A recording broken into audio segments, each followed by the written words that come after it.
Hello, again. Okay.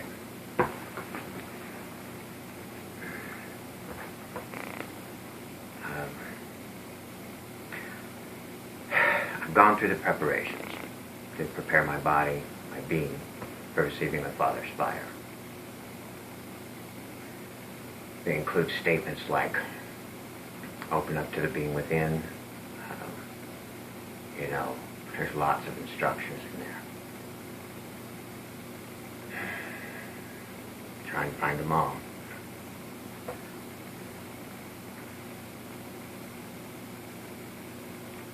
So,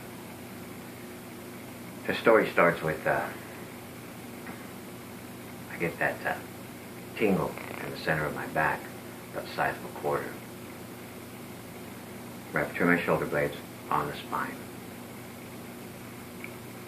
The Word of Now promises that you will receive the Father's fire. I ain't the half of it. But it lasts for about 4 days. And then it goes away. Some time passes by, I don't know how much. I'm lying in bed, watching Neil deGrasse Tyson's The Cosmos, the part on filaments. And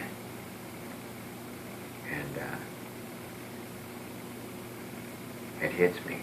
I get this tingle down the side of my face, right here, which is interesting because the Hindu symbol for that chakra has 2 petals, right?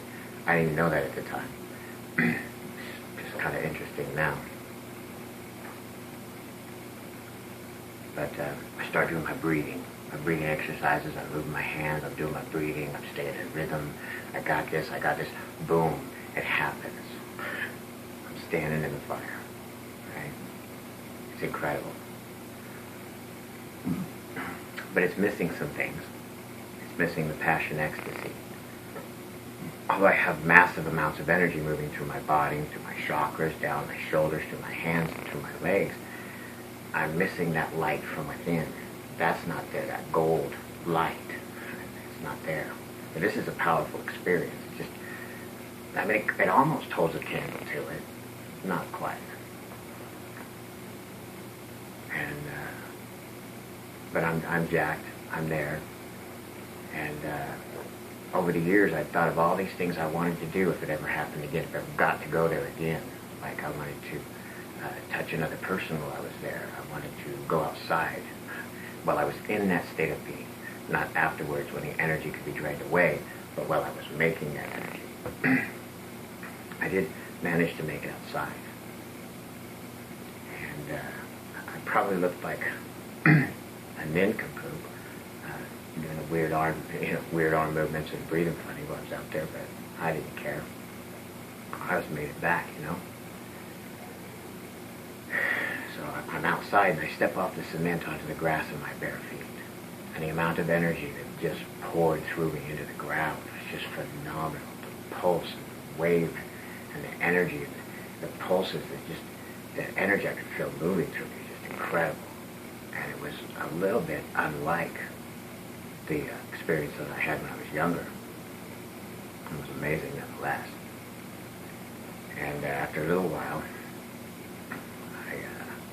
nobody was awake. I didn't have anybody, I didn't share it with anybody.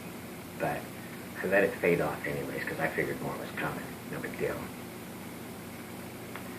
About 3 months goes by, and I'm frustrated.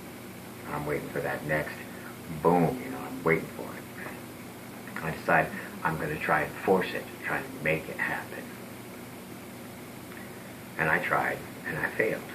That first time, I just didn't get it right. The next time, I decided I was going to try and create some auric pressure. So I held my hands above my chest like that, breathed against them, trying to build a bubble in my space, and boom, it happened again. I was very, very happy because this time I had no help. On my own, I went to that place. I got it started. Once I got it started, I started moving my hands, and I got the energy built up. It was wonderful. But each time I did it, there would be something added that the time before was missing. And over time, components were taken away. I mean, it comes with a frequency buzz from each chakra. And each chakra was removed over time until the experience dwindled down.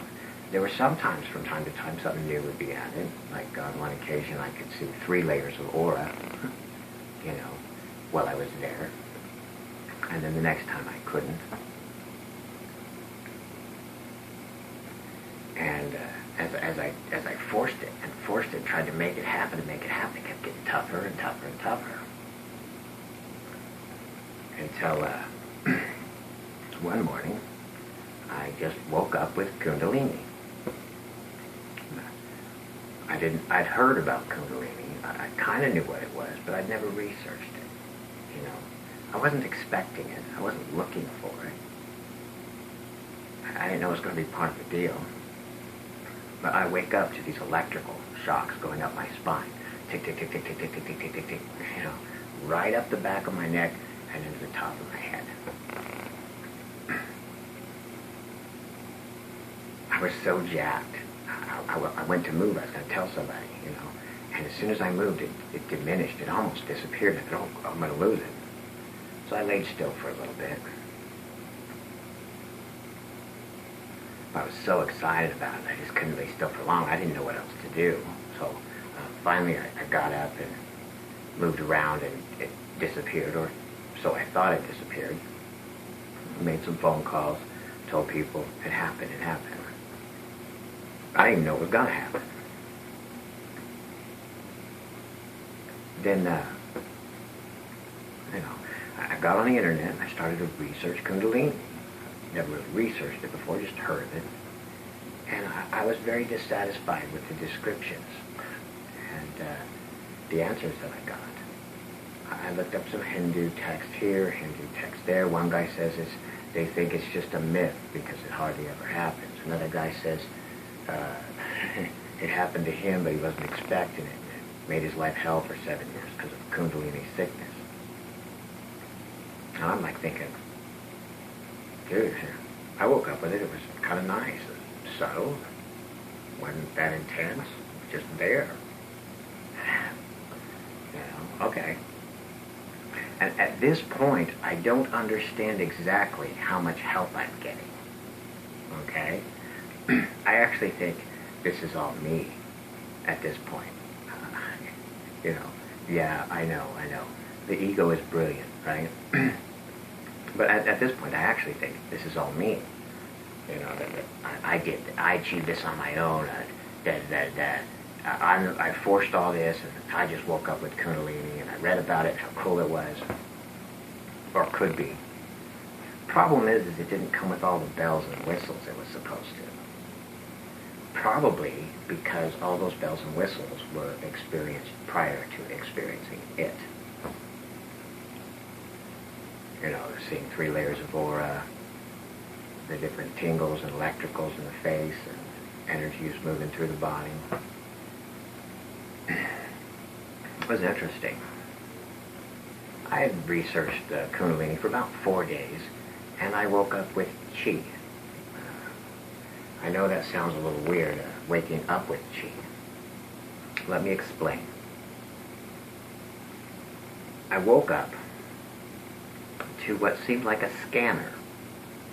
I started in lower in my body, and it started moving upwards, right? And it just scanning.